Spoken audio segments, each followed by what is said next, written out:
ನಾವಿವತ್ತು ಮೈಸೂರಿಗೆ flower show ನೋಡಕ್ಕೆ ಬಂದಿದ್ದೀವಿ. ಸೊ 50 ರುಪೀಸ್ ಕೊಟ್ಟು ಟಿಕೆಟ್ ತಗೊಂಡು ಒಳಗಡೆ ಎಂಟ್ರಿ ಆದ ತಕ್ಷಣ ಗಡಿಯಾರ ಇಟ್ಟಿದ್ದಾರೆ, ಟೈಮ್ ನೋಡ್ಕೊಂಡು ಒಳಗಡೆ ಬನ್ನಿ ಅಂತೇಳಿ.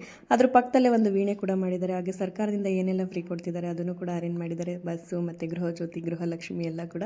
ಫ್ಲವರಿಂದ ವರ್ಲ್ಡ್ ಕಪ್ ಕೂಡ ಮಾಡಿದ್ದಾರೆ. ಅದರ ಪಕ್ಕದಲ್ಲೇ ಸಿರಿಧಾನ್ಯಗಳ ಮಧ್ಯೆ ಕೆಂಪಮ್ಮ ನಂಜಾಮಣಿ ಅವ್ರನ್ನ ಕೂರಿಸಿದ್ರು. ಹಾಗೆ ಪಕ್ಕದಲ್ಲಿ ಒಂದು ಜಟ್ಕಾ ಬಂಡಿ ಕೂಡ ಇತ್ತು. ಹಾಗೆ ಬರ್ತಾ ಸೀರಿಯಲ್ ಅವ್ರ ಕಡೆಯಿಂದ ಶ್ರೀದೇವಿ ಮಹಾತ್ಮೆ ಕೂಡ ಹಾಕಿದ್ದಾರೆ. ನೆಕ್ಸ್ಟ್ ಬಸವಣ್ಣ ಅವ್ರನ್ನ ಕೂರಿಸಿದ್ದಾರೆ, ತುಂಬಾ ಚೆನ್ನಾಗಿತ್ತು. ಹಾಗೆ ನಾವು ನೆಕ್ಸ್ಟ್ ಗ್ಲಾಸ್ ಹೌಸ್ ಒಳಗಡೆ ಎಂಟ್ರಿ ಆಗ್ತಾ ಇದ್ದೀವಿ. ಸೊ ಗ್ಲಾಸ್ ಹೌಸ್ ಒಳಗಡೆ ನಿಮಗೆ ಹಳೆ ಸಂಸತ್ ಭವನ ಮಾಡಿದ್ದಾರೆ. ಸೊ ತುಂಬಾ ಚೆನ್ನಾಗಿತ್ತು. ಹಾಗೆ ಅದರ ಪಕ್ಕದಲ್ಲೇ ಅಕ್ಕ ಮಹಾದೇವಿ, ಅಲ್ಲಮ್ಮ ಪ್ರಭು, ಬಸವಣ್ಣ ಅವ್ರನ್ನ ಒಂದು ಕಾನ್ಸೆಪ್ಟ್ ಇಟ್ಕೊಂಡು ಕಾಯಕವೇ ಕೈಲಾಸ ಅಂತೇಳಿ ಒಂದು ಅನುಭವ ಮಂಟಪ ಕೂಡ ಮಾಡಿದ್ದಾರೆ. ಸೊ ಹಾಗಾಗಿ ಅದ್ರ ಪಕ್ಕದಲ್ಲೇ ಬುದ್ಧ ಅವ್ರದ್ದು ಒಂದು ಕೂಡ ಕೂರಿಸಿದ್ದಾರೆ. ಸೊ ತುಂಬಾ ಚೆನ್ನಾಗಿತ್ತು ಫ್ಲವರ್ಸ್ ಅಂತೂ. ನೆಕ್ಸ್ಟ್ ಐ ಲವ್ ಮೈಸೂರು ಅಂತೇಳಿ ಹಾರ್ಟ್ ಸಿಂಬಲ್ ಹಾಕಿದ್ರು. ಸೊ ಫುಲ್ಲು ಕ್ರೌಡ್ ಇತ್ತು ಅಲ್ಲಿ ವಿಡಿಯೋ ಮಾಡ್ಕೊಳ್ಳೋಕ್ಕೆ. ಹಾಗೆ ಮೆಣಸಿನ್ಕಾಯಿಂದ ಒಂದು ಹಕ್ಕಿ ಕೂಡ ಮಾಡಿದ್ದಾರೆ. ನೆಕ್ಸ್ಟ್ ಮಹದೇಶ್ವರ ಬೆಟ್ಟನ ತೋರಿಸಿದ್ದಾರೆ, ತುಂಬಾ ಚೆನ್ನಾಗಿತ್ತು.